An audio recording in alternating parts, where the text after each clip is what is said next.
최근에 학생들이 심지어는 찾아와서 이게 대학원생의 길을 계속 가도 되느냐, 뭐 이유를 물어보면 인공지능이 더 잘한다. 그래서 학생들이 일단 연구에 대해서 갈피를 못 잡고 있고, 근데 그 학생들이 결국 졸업하고 회사에 가야 되는데 지금 신입사원에 대한 채용도 거의 이제 많이 영향을 받는 것 같고. 제 생각에는 머지않은 시기 내에 다시 그런 똑똑하거나 혹은 공부를 깊이한 그런 사람들이 기업 내에서 많은 역할을 할 수 있는 시대가 다시 찾아오지 않을까라고 생각을 하고 있습니다.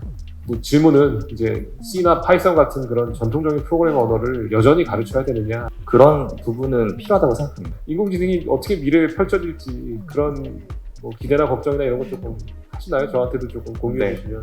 AI는 AI가 할 수 있는 역할이 있고 사람은 사람이 할 수 있는 역할이 있다라고 생각을 합니다. 얼마 전에 젠슨 왕이 한국에 와서 이제 한바탕 굉장히 떠들썩하게 하고 가셨는데, 제가 좀 걱정이 되는 거는 엔비디아가 결국은 국내 대학들, 기업들, 뭐 특히 대학들하고 연구센터를 만들 것으로 이제 예측이 되는데, 그런 연구센터가 뭐 국내 기업들하고 콜라보레이션을 위한 것도 있지만 어떻게 보면 한국의 최종의 인력들을 이제 뽑기 위한 그런 장치가 되지 않을까 생각을 하고요. 인공지능 시대가 왔는데 결국 누가 돈을 벌고 누가 킬러 앱을 만들 거냐라는 질문은 끊이지 않는 것 같아요. 어떻게 변할까요, 앞으로? 어려운 질문인 것 같습니다. 만약에 이제 그거를 제가 확신해서 말할 수 있다면 저 이제 그런 관련된 회사 주식을 이제 완전 많이 사고 이제 그럴 텐데, 본질적으로 따지고 보면은 가장 많은 가치를 창출해내는 거는 기업들이 기업이 다른 기업을 이기는 거고, 그 다른 기업을 이길 때 중요할 수 있는 가치 중에 하나가 이제 저는 의사결정 속도라고 생각을 합니다.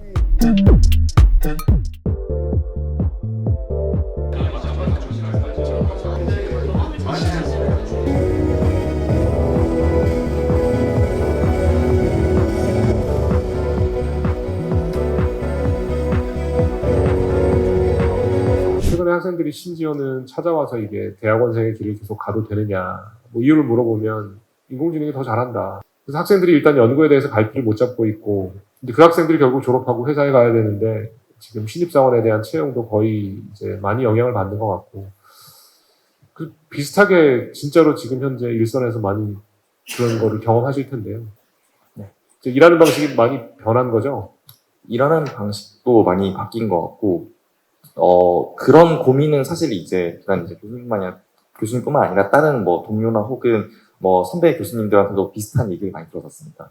그 취직이 어렵다라고 흔히들 표현을 하는데, 제가 사실 생각하는 부분은 학교의 역할을 아직 공고히 있고 중요한 역할을 한다고 생각합니다. 왜냐면은 AI 에이전트를 잘 쓰는 그 능력은 그 사람의 어떤 지식이나 혹은 직접 능력이나 어떤 그 사람이 어디까지 사유할 수 있는지에 많이 달려있다고 생각을 하고 있다 보니까, 그런 부분에 있어서 지금은 약간 산업이 좀 조심스러워하는 상황인 것 같아 보이는데, 제 생각에는 머지않은 시기 내에 다시 그런 똑똑하거나 혹은 공부를 깊이한 그런 사람들이 기업 내에서 많은 역할을 할 수 있는 시대가 다시 찾아오지 않을까라고 생각을 하고 있습니다.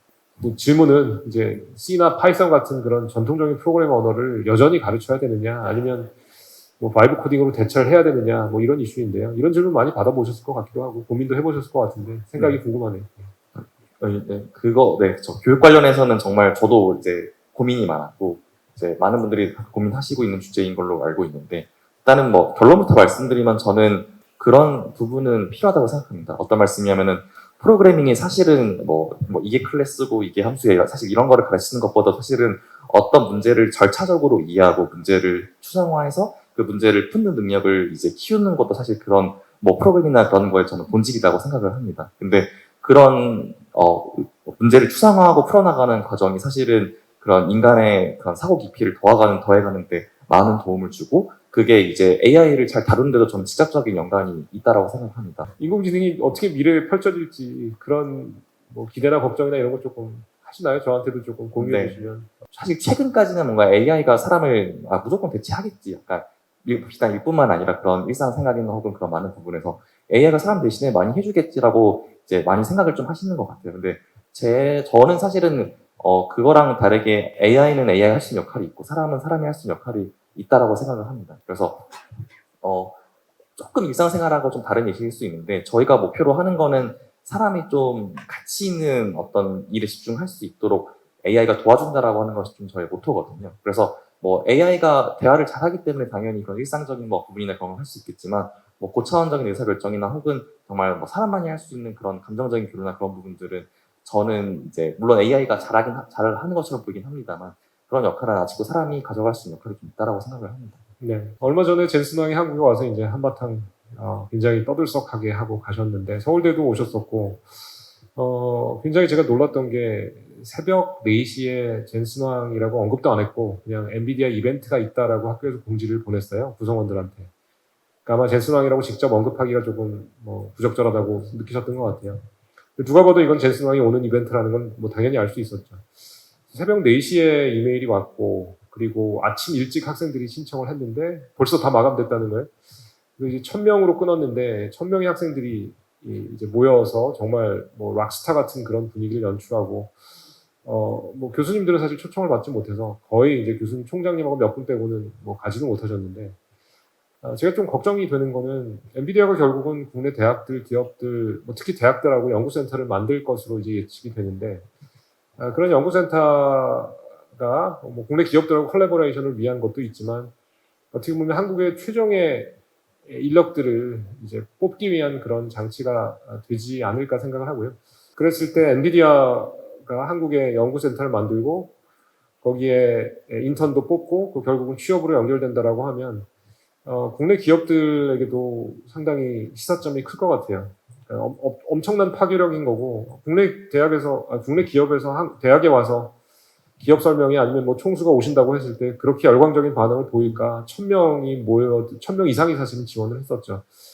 그 정말 발 디딜 틈 없는 그런 행사가 가능할까라는 생각을 해보면 조금 국내 생태계 AI 생태계에 대한 아주 긍정적인 스티뮬러스가 될 수도 있지만 부정적인 사실 고려도 있을 수 있을 것 같아서 그래서 결국은 대학의 노력도 중요하고 기업의 노력도 중요하고 한데 결국 이게 냉정하게 승부의 세계이기 때문에 성능이 안 나오거나 아니면 효율적이지 않은 그런 AI를 강제로 쓰게 할 수는 없을 거고 여러 가지 고민이 듭니다. 젠슨 왕이 또 이런 제안도 했죠. 한국이 대량 생산에 굉장히 능하고 굉장히 수직 계열화가 잘 돼 있으니까 이 지능을 수출하는 시대에 한국의 중요한 수출품이 또 지능이 될 수 있지 않겠냐라는 그런 덕담도 건네기도 했는데 그런 면으로 보면 AI라는 게 한국에게는 정말 남다른 기회가 아닐까 생각이 들고요. 인공지능 시대가 왔는데 결국 누가 돈을 벌고 누가 킬러 앱을 만들 거냐라는 질문은 끊이지 않는 것 같아요. 어떻게 변할까요 앞으로? 어떻게 예상하시나요? 뭐가 인공지능 시대에 조금 킬러 앱 서바이버가 될까요? 어려운 질문인 것 같습니다. 만약에 이제 그거를 제가 확신해서 말할 수 있다면 저 이제 그런 관련된 회사 주식을 이제 완전 많이 사고 이제 그럴 텐데 제가 이제 생각하는 거는 결국 저희는 이제 B2B 관점에서 바라다 보면은 킬러 앱은 결국 이제 기업의 의사결정 과정이라고 보면 의사결정 과정을 가속하는데 가장 많은 도움을 주는 그런 사이드에 있는 참여자가 좀 그런 AI 시대에 있어서 가장 큰 어떤 킬러 앱이라는 표현이 맞는지는 모르겠지만 그런 선점을 할 수 있는 효과를 좀 가질 수 있을 거라고 생각합니다. 결국 이제 본질적으로 따지고 보면은 가장 많은 가치를 창출해내는 거는 다른 기업을 이기는 거고 그 다른 기업을 이길 때 중요할 수 있는 가치 중에 하나가 이제 저는 의사결정 속도라고 생각을 합니다. 그래서 의사결정 속도가 AI 시대를 통해서 가속화될 수 있다라고는 다들 이제 동의를 하고 있지만 어떤 방식으로 가속화가 될 수 있는지는 아직 기업들 내부에서도 조금 그런 설왕설래가 좀 있는 것 같아요. 실제로 효과를 제대로 보고 있는 거에 대해서 좀 의문을 표하고 있는 기업들도 많은 것 같고요. 근데 다만 그런 미래는 곧 찾아올 거라고 생각을 하고 그런 기업의 의사결정을 가속할 때 AI 기술이 이제 적재적소에 잘 쓰이고 그런 걸 이제 만들 수 있는 그런 서비스를 제공하는 기업이 어떤 그런 시장에서의 좀 승자가 될 수 있지 않을까라고 생각합니다.